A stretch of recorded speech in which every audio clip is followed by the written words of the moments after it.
अम खुलिक़ू मिन गैरि शैइन अम हुमुल खालिक़ून। ये बड़ी शानदार आयत है। इसमें अल्लाह ताला ने एक सवाल उठाया है और जवाब दिया नहीं है। अजीब बात है ना कि सवाल उठाया और जवाब नहीं दिया। बाज़ सवालात ऐसे होते हैं उनका जवाब इतना वाज़े होता है कि वो जवाब देने की ज़रूरत नहीं होती। जैसे आप किसी को कहते हैं कि भाई ये काम कर लो, अब वो आपसे बहस कर रहा है कि ये काम क्यों करूं और काम बहुत वाज़े है, तो आप उससे कहते हैं भाई क्या मैं पागल हूं, कहते हैं ना। तो मतलब ये कि जब मैं एक काम की इतनी ताकीद कर रहा हूं, इतना समझा रहा हूं, तो कोई तो हिकमत होगी ना उसमें। तो क्या मैं पागल हूं, क्या मैं बेवकूफ़ हूं, क्या आप बहरे हो, क्या आप अंधे हो, इस तरह की लोग बात करते हैं ना कि सुनाई नहीं दे रहा। कुछ सवालात ऐसे होते हैं कि वो सवाल किया जाता है, उसका जवाब नहीं दिया जाता, ये बताने के लिए कि ये सवाल इतना वाज़े है कि इसके जवाब की ज़रूरत नहीं है। मैं जब जुमला अधूरा छोड़ूंगा ना तो आपने उसको मुकम्मल करना है, ताकि मैं ये समझूं कि आप मेरे साथ हैं, बात सुन रहे हैं। ये ऐसा सवाल है, अम खुलिक़ू मिन गैरि शैइन अम हुमुल खालिक़ून। क्या तुम खुद से बने हो या तुमने खुद अपने आप को बनाया है? दो सवाल अल्लाह ने किए एक सेंटेंस में। क्या तुम खुद से बने हो या तुमने खुद अपने आप को, मैंने कहा था ना जुमला मुकम्मल करना पड़ेगा, बनाया, ताकि मैं तुम बेदार हैं, जाग रहे हैं माशाल्लाह। खुद से बने हो या तुमने अपने आप को खुद बनाया है? बस ये सवाल दे के अल्लाह ने छोड़ दिया, इस पर गौर करते रहो। ये ऐसा अजीब सवाल है कि इसके जवाब दर जवाब दर जवाब में आप जाएंगे ना, जब जवाब देंगे तो एक और सवाल खड़ा होगा, फिर जवाब देंगे तो एक और सवाल होगा, फिर जवाब देंगे तो एक और सवाल होगा। वो इतने सवालात हैं, उनका जवाब देते देते आपको सीधा रास्ता मिल जाएगा कि सीधा रास्ता है क्या। असल में दुनिया में कुछ सवालात ऐसे हैं कि जो उठाए ही नहीं जाते। वो किसी कोई किताब ऐसी नहीं है जिसने उसको मौजू बनाया हो। फिज़िक्स की किताब में आपको कैलकुलेशन मिलेंगी कुछ कि इतने किलोमीटर फ़ी घंटा की रफ़्तार से आप चलें तो इतनी देर में आप वहाँ पहुँच जाएंगे। इस किस्म की चीज़ें होती हैं। केमिस्ट्री में कुछ केमिकल वगैरह होते हैं, पढ़ाए जाते हैं।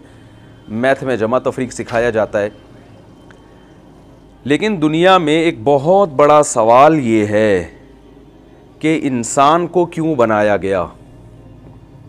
इस सवाल पे कोई डिस्कस करने के लिए तैयार नहीं है। दुनिया में कोई भी काम जो खुद से होता है, इत्तेफाक से होता है, उसकी कोई रीज़न होती है? बोले ना भाई। मैं एक मिसाल देता हूँ आपको। देखें, मेरे सामने एक गिलास रखा हुआ है, मैं बयान करता हूँ, गलती से मेरा हाथ उस पर लग गया और वो गिलास टूट गया। ये काम हुआ ना गिलास का टूटना। आप मुझसे पूछ सकते हैं कि मुफ्ती साहब हमने आपको बयान के लिए बुलाया था, आपने ये गिलास क्यों तोड़ा? तो मैं जवाब में कहूँगा तोड़ा नहीं है भाई। बोले ना भाई, टूट गया है। तो इस सवाल के बाद फिर मज़ीद कोई सवाल उठता है? फिर आप मज़ीद कोई सवाल कर सकते हैं मुझसे? ज़्यादा से ज़्यादा सॉरी का मुतालबा करेंगे कि हमने आपको गिलास तोड़ने के लिए नहीं बुलाया था, या चले गलती से टूट गया तो थोड़ा आइंदा एहतियात करें, यही कहेंगे ना। मज़ीद कोई सवाल नहीं होगा, क्योंकि ये ऐसा काम है जो इत्तेफाक से हुआ है, खुद से हुआ है, तो इसकी रीज़न तलाश करना ज़रूरी नहीं है। लेकिन आप मुझे एक बात बताएं कि एक गिलास मेरे सामने रखा हुआ हो, मैं गिलास उठाऊं और ये इधर दीवार पे जाके तोड़ दूं, तो आपका हक बनता है ना कि ये गिलास आपने क्यों तोड़ा? क्या ख्याल है भाई? और मेरे ज़िम्मे लाजिम है कि मैं उसकी वजह बयान करूं। अगर आप मुझसे पूछते हैं कि मुफ्ती साहब आपने ये गिलास क्यों तोड़ा, तो मैं जवाब में कहूं कि वैसे ही, तो आप फ़ौरन बयान से भाग जाएंगे, भाई ये इनको तो किसी नफ्सियाती हॉस्पिटल में ले गए जाओ, ये बयान करते फिर रहे हैं, इनको तो खुद दिमागी तवाज़ुन ठीक नहीं है। ऐसे ही उठा के गिलास तोड़ दिया तो हो सकता है ऐसे ही उठा के किसी की गला दबा देंगे। बाद में हम पूछें भाई इनका गला क्यों दबाया, बोले वैसे ही। ऐसे ही किसी के सर पे डंडा मार दें, हम वजह पूछे क्यों मारा, बोले भाई वैसे ही। तो वैसे ही थोड़ी कोई कुछ करता है। जिसमें भी ज़र्रा बराबर हिकमत होगी, ज़र्रा बराबर अकल होगी, वो वैसे ही कोई काम नहीं करता। अब आप मुझे एक बात बताओ, ये जो कायनात वजूद में आई है, ये अगर इत्तिफाक से वजूद में आई होती, डार्विन के जो नज़रिया है, थ्योरी है, ऐसे इत्तिफाक से सब कुछ हो गया होता, तो फिर हमें ये ज़रूरत थी ये जानने की कि इसका बनाने वाला कौन है और उसने इसको क्यों बनाया। इस सवाल के जवाब की हमें ज़रूरत थी? भाई बोलना तो पड़ेगा ना। इस सवाल के जवाब की हमें ज़रूरत थी कि क्यों बनाया। भाई बन गई, एक हादसा हुआ, नतीजा, हादसे के नतीजे में वजूद में आ गई वो, तो हम फिर आगे जाते ही नहीं। तभी जो डार्विन के हामी हैं वो ये कहते हैं भाई ऐसा ही हो गया, तब क्या जन्नत क्या जहन्नम क्यों बने, बस लाइफ को एंजॉय करो, मज़े करो, 4 दिन की ज़िंदगी है, कोफ्त से क्या फ़ायदा। अकबर इलाहाबादी का शेर सुना है ना आप लोगों ने? उन्होंने अपने बच्चे को ख़त लिखा था, वो बच्चा बड़ा मॉडर्न हो गया था, तो उन्होंने अपने बच्चे को ख़त लिखा, छोड़ लिटरेचर अपनी हिस्ट्री को भूल जा, शेख व मस्जिद से ताल्लुक़ क़ता कर, स्कूल जा, 4 दिन की ज़िंदगी है, कोफ्त से क्या फ़ायदा, खा डबल रोटी कलर की कर खुशी से भूल जा। तो फिर तो लाइफ को बस एंजॉय करना चाहिए ना। तभी गोरे कहते हैं बस एंजॉय करो लाइफ को। लेकिन अगर ये कायनात इत्तिफाक से नहीं बनी, इसे किसी ने बनाया है, तो आप बताओ, मैं अगर एक मामूली सा काम करता हूँ, एक गिलास तोड़ता हूँ, तो मेरे ज़िम्मे लाजिम है कि इसकी वजह पेश करूँ, वरना ये पागल होने की अलामत होगी। तो खालिक़े कायनात जिसने हमें बनाया, वो ऐसे ही कोई काम कर सकता है? पूरी कायनात बना डाली उसने और उसकी कोई रीज़न ना हो, वजह ना हो, वैसे ही ये मुमकिन है? भाई अगर मुमकिन है तो बताइए। तो अगर ये कायनात इत्तिफाक से वजूद में आई है, तो इसकी कोई रीज़न, इसकी रीज़न में जाना, इसके बारे में गौर करना, ये हमारे ज़िम्मे लाजिम नहीं है। लेकिन अगर इसको बाकायदा बनाया गया है, खुद से नहीं हुई है, तो फिर इसकी कोई वजह होगी, वो तलाश करना हमारे ज़िम्मे है। अब हम इस सवाल की तरफ आते हैं कि ये खुद से बनी है या किसी ने इसको बनाया है।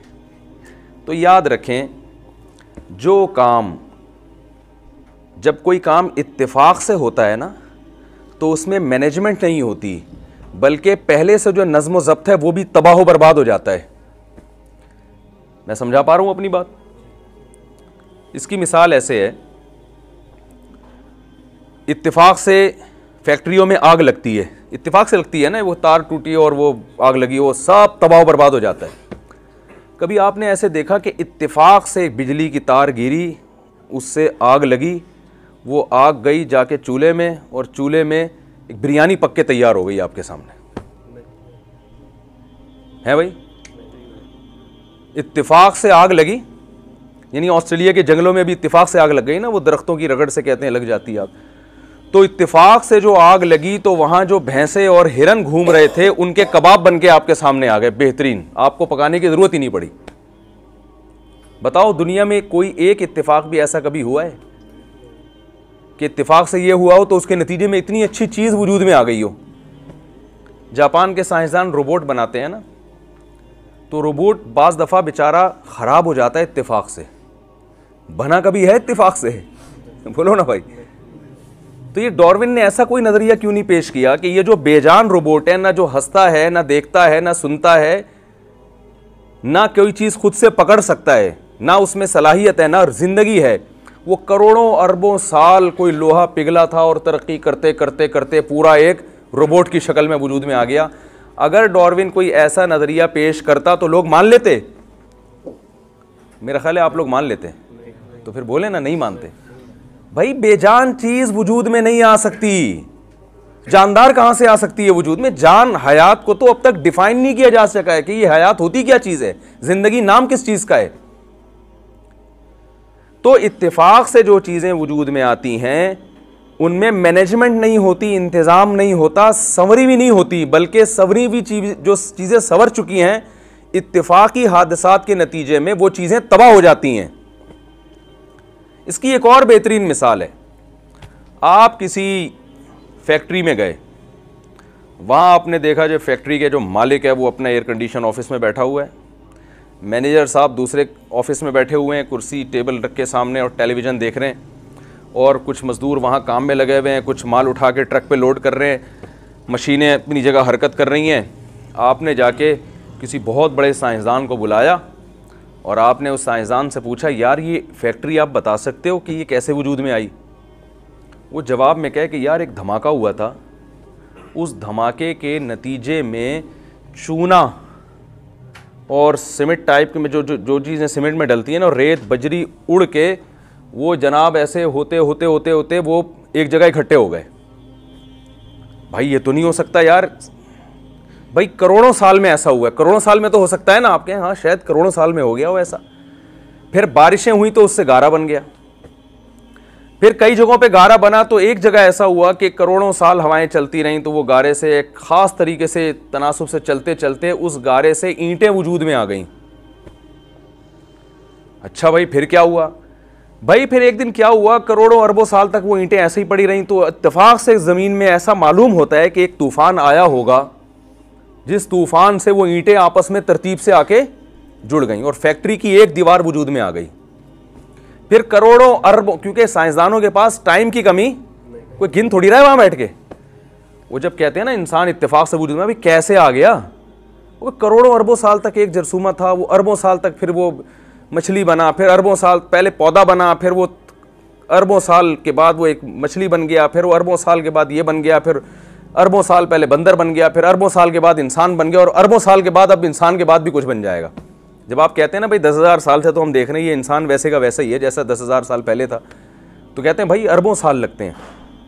तो मैं यही पूछ रहा हूँ कि अरबों साल में एक दीवार क्यों नहीं खड़ी हो गई बड़ी तरतीब के साथ, फिर 4 दीवारी, फिर आप कहते हैं इसमें मशीन कैसे आई? वो कहते हैं कि भाई लावा पिघला था, उससे जो लोहा पिघल के बाहर आया, उस लोहे से सरिया बना, उस सरिये से छत डली, यानी वो फर्जी कहानियां घड़ते घड़ते घड़ते घड़ते बनते बनते बिल आखिर एक दिन धमाका हुआ। तो एक साहब जा रहे थे, वो धड़ाम से उठ के अपनी कुर्सी पे आके बैठ गए, जिनको फैक्ट्री का ओनर बना दिया गया, मालिक करार दे दिया गया। तो ये मुमकिन है क्या अकल से इस दावे को तस्लीम कर लेना? बोले ना भाई। हाँ, एक जगह फैक्ट्री तबाह बर्बाद हो गई हो, सारी बर्बाद हो गई हो, और वो जो ओनर था वो उधर मरा हुआ पड़ा हो बेचारा, और वो मैनेजर साहब उल्टे ऊंधे पड़े हुए हो, तो आप पूछें यार ये कैसे हुआ? तो इसमें दोनों इम्कान है, हो सकता है ये खुद ना हुआ हो, किसी ने बम रख के धमाका किया हो, और ये भी मुमकिन है कोई हादसे के नतीजे में खुद ब खुद ऐसा हो गया हो। तो ये दुनिया में पागल से पागल इंसान भी समझता है कि जिन चीज़ों में मैनेजमेंट होती है, संवरी भी होती हैं, वो खुद ब खुद नहीं हो सकती। कुछ दिन पहले एक एथियस्ट आए बहस करने के लिए ना कि ये कैसे यार, ये मुझे, वो उन्होंने कोई डार्विन के नज़रिए पढ़ पढ़ के ना पागल हो गए थे वो बेचारे।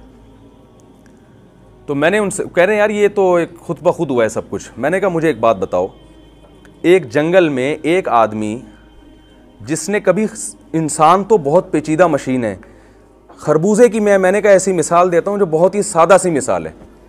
मैंने कहा जंगल में या किसी सहरा में जिस शख्स ने कभी पौधे से फल बनने का अमल ना देखा हो, आप उसके पास जाएं और आप उससे कहें आओ मैं तुम्हें एक जादू दिखाता हूँ। भाई क्या जादू है? भाई ये खरबूजे का बीज है ना, अभी देखो इसमें जादू क्या होता है। जादू ये है कि जी खरबूजे के बीज को ज़मीन के अंदर डाल दिया, पानी डालते रहे, तो अब वो पूछ रहा है भाई अब क्या होगा, कहना देखना अब क्या होगा। देखें ज़मीन का काम है चीज़ों को खा के ख़त्म कर देना। ज़मीन में इंसान को डालेंगे वो भी ख़त्म, ज़मीन में लोहे को डालेंगे वो भी ख़त्म, सोने को डालेंगे वो भी ख़त्म। आपने कहा कि मैं ज़मीन में इस बीज को डालूंगा लेकिन ख़त्म नहीं होगा, देखना अमल क्या होगा, उल्टा अमल शुरू हो जाएगा। तो ज़मीन में डाला बीज, वो पूछ रहा है भाई अब क्या होगा, देखना अब क्या होगा। उससे एक छोटा सा नन्हा सा पौधा निकला, तो हैरान होगा ना वो सामने वाला जिसने कभी पौधे बनने का अमल ना देखा हो। आप कहें अभी जादू ख़त्म नहीं हुआ, अभी देखो ये क्या होता क्या है, मैं कुछ ऐसा मंत्र पढ़ूंगा, अभी देखना होता क्या है, तो वो बेल जो है ना वो बढ़ना शुरू हो गई। और बढ़ने में अजीब बात यह है कि उसके पास ना दिमाग है सोचने के लिए, लेकिन इतनी अकल उसको दी गई है कि उसको पता है कि ऊपर की तरफ जाना है ना, तो उसमें वो कोंपलें निकलना शुरू हुई और जहां उनको जगह मिलती है ना, जैसे कोई आदमी रस्सी के जरिए नहीं कमांडो ऊपर चढ़ रहे होते, ऐसे वो बेल लिपट लिपट कर मुख्तलिफ जगहों से ऊपर की तरफ जा रही है ताकि उसको रोशनी मिले अच्छी तरीके से। तो ये जो सहरा में रहने वाला आदमी इस जादू से हैरान होगा कि नहीं होगा? वो हैरान हो रहा है, यार इसके पास अकल नहीं है, लेकिन ये जहां जगह मिलती है वहां ऐसे बेल लिपटती है ना, तो ये ऊपर की तरफ जा रही है। आप कहते हैं अभी जादू खत्म नहीं हुआ, अभी देखना और क्या होगा। कुछ दिनों के बाद उसमें खूबसूरत फूल निकलना शुरू हो गए, और हैरान हो रहा है, यार ये क्या मजाक है भाई, फूल निकल रहे हैं। कह रहे हैं भाई अभी देखो मंत्र, ठीक है, वो होता क्या है, उस फूल से क्या हो रहा है कि वो फूल तितलियों को, परिंदों को अपनी तरफ माइल कर रहा है। माइल करने से क्या होता है कि नर और मादा जो जर्रे हैं उनका मिलाप हो जाता है, वो तितलियों के टांगों से चिपक जाते हैं ना वो जर्रे, जब वो मिलाप होता है, तितलियों के फरिश्तों को भी खबर नहीं होती कि हमारे जरिए से क्या काम लिया जा रहा है, वो तो फूल के हुस्न जमाल और उसकी खूबसूरती को देखकर आती हैं उसकी तरफ। लेकिन ऐसा सिस्टम जंगल में, ऐसे सॉफ्टवेयर इंस्टॉल कर दिए गए हैं कि सारे काम ऑटोमेटिकली हो रहे हैं, तितलियां अपना काम कर रही हैं, मक्खियां अपना काम कर रही हैं, लेकिन कुदरत इनसे कोई और काम ले रही है जो इंसान को भी नहीं पता कि हो क्या रहा है। फिर जनाब उसमें नीचे आहिस्ता आहिस्ता क्या फल पैदा होना शुरू हो गया। वो सहराई आदमी कह रहा है ये क्या हो रहा है, कह रहे हैं अभी तो जादू शुरू हुआ है, अभी तो देखो होता क्या है। फल होते होते होते होते होते होते बड़ा होकर दोबारा वो क्या बन गया, एक खरबूजा। तो हैरान होगा ना वो कि भाई वो बीज से हमने क्या बना दिया, खरबूजा। आप कहते हैं अभी सब्र करो, असल जादू तो अब शुरू हुआ है। जब खरबूजे को काटा तो जो बीज बोया था उस जैसे सैकड़ों बीज उसके अंदर दोबारा। ये जो साइकिल है, सर्कल है, क्या इत्तेफाक से वजूद में आ सकता है? ये दुनिया में इससे बड़ा कोई पागल खुदा की कसम पैदा नहीं हुआ जो कहे कि चीजें घूम के दोबारा अपनी असल हालत में इससे अच्छे अंदाज में आ जाएं। और फिर जो बीज पैदा हुआ उसमें से हर बीज में ऐसे करोड़ों खरबूजे पैदा करने की सलाहियत, वो सॉफ्टवेयर उसमें इंस्टॉल हुए हुए हैं, और हर खरबूजे में फिर ऐसे सैकड़ों बीज होंगे।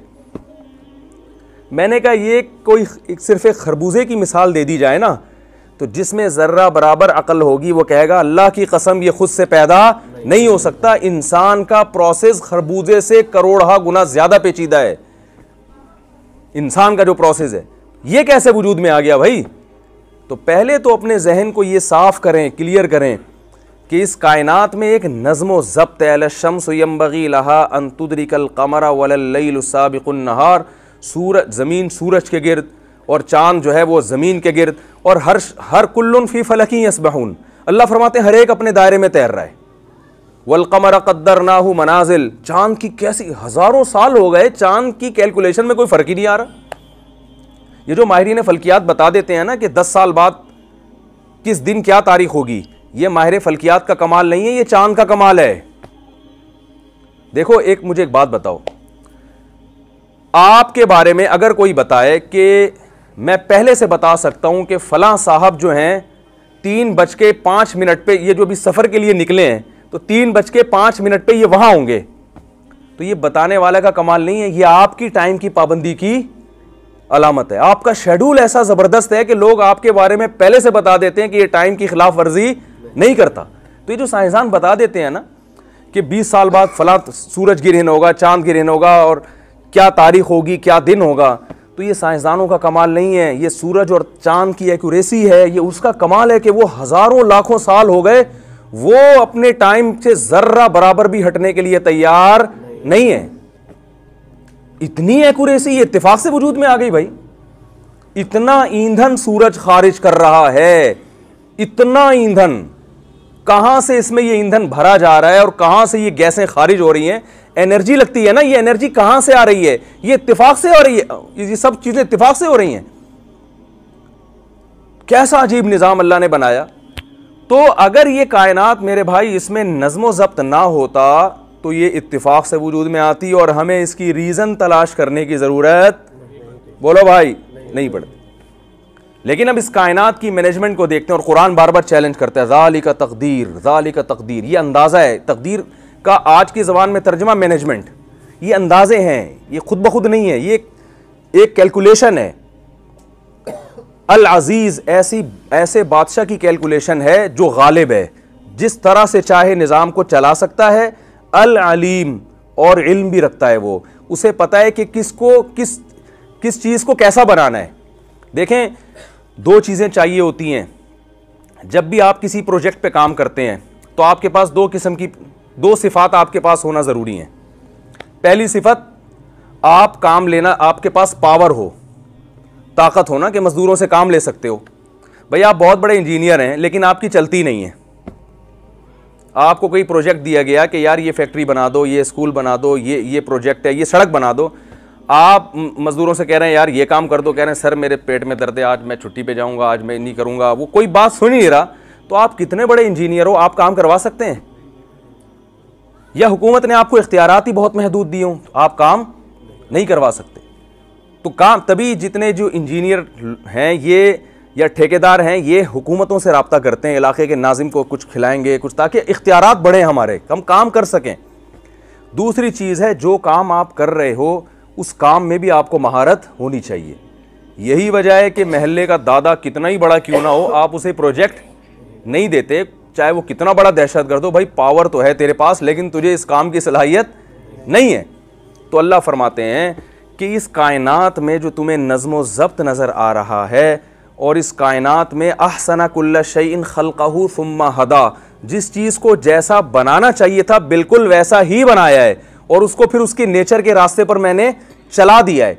तो ये जो मैनेजमेंट तुम्हें नज़र आ रही है, ये इसकी अलामत है कि इसको नंबर 1 किसी ने बनाया है, नंबर 2 जिसने बनाया है वो बहुत ताकतवर है, ये कमज़ोर का काम नहीं है, नंबर 3 वो बड़ा ज़बरदस्त इल्म रखता है, उसे पता है किस चीज़ को कैसा बनाना चाहिए था। शेर की खुराक अल्लाह ने गोश्त रख दी है तो उसको दांत उसी हिसाब से दिए हैं। बकरी की खुराक अल्लाह ने घास रख दी है, उसके दांत उसी हिसाब से दिए हैं। ऐसा नहीं कभी कायनात में हुआ कि जो घास खाने वाला जानवर है उसे चीर फाड़ की सलाहियत दे दी हो, और जो गोश्त खाने वाले जानवर हैं उन्हें मिनमिनाने की और हिनहिनाने की सलाहियत दे दी हो अल्लाह ने। कभी हुआ ऐसा? एक एक चीज़, जब मूसा अलैहिस्सलाम से फिरौन ने पूछा ना कि अल्लाह कौन है, तो मूसा अलैहिस्सलाम ने एक लफ्ज़ में डिफाइन किया, अहसना कुल्ल शैइन खल्क़हू सुम्मा हदा, कि जिसने हर चीज़ को बनाया बेहतरीन अंदाज से। देखें, किसी कंपनी की कोई प्रोडक्ट होती है तो कंपनी के माहिर होने की अलामत यह है कि इसने इस प्रोडक्ट को बेहतरीन अंदाज से बनाया कि नहीं बनाया। वही गाड़ी आप जापान की ले लो, बिल्कुल वही मॉडल पाकिस्तान से ले लो, तो फ़र्क होगा ना दोनों में। एक्यूरेसी किस में ज़्यादा होगी? जापानी, जो जापान से मेड इन जापान है, तो वो ज़्यादा अच्छा बनाते हैं। तो अल्लाह फरमाते हैं कि मैंने जिस चीज़ को जैसा बनाया उससे ज़्यादा उस चीज़ को अच्छा बनाना मुमकिन था ही नहीं, नामुमकिन है। शेर में अल्लाह ने धाड़ रखी है, क्यों? गोश्त है ना उसकी खुराक, तो उसके लिए रोब भी चाहिए, क्योंकि गोश्त खाने के लिए उसको शिकार करना पड़ेगा, दहशतगर्दी कुछ ना कुछ उसको मिटानी पड़ेगी जंगल में। अगर अल्लाह उसको बकरी की तरह मिनमिनाने की सलाहियत दे देते तो आप क्या समझते हैं कि खुद लोमड़ियाँ उसके कदमों में आके गिरती हैं, हिरन उसके कदमों में आके गिरते, भाई आप हमें खा लें? क्या ऐसा मुमकिन है? बकरी को इसकी ज़रूरत नहीं थी धाड़ने की, दुम्बे को ज़रूरत नहीं थी, उसकी खुराक घास है। तो जिस चीज़ को आप देखते हैं ना, एक एक चीज़ को बिल्कुल उसी हिसाब से बनाया, हत्ता के परिंदों की चोंच और उसका डिज़ाइन, वो भी हर परिंदे का अलग है, एक जैसी चोंच नहीं है। जिस परिंदे को समंदर के गहराई में जाके शिकार करना है उसको लंबी चोंच दी है। जिस परिंदे को की खुराक ऐसी है कि उसको फलों को खाना है ना चीर के, तो उसको थोड़ा सा कर्व चोंच बना दी उसकी, ताकि उसको खोदने में कुरेदने में आसानी हो।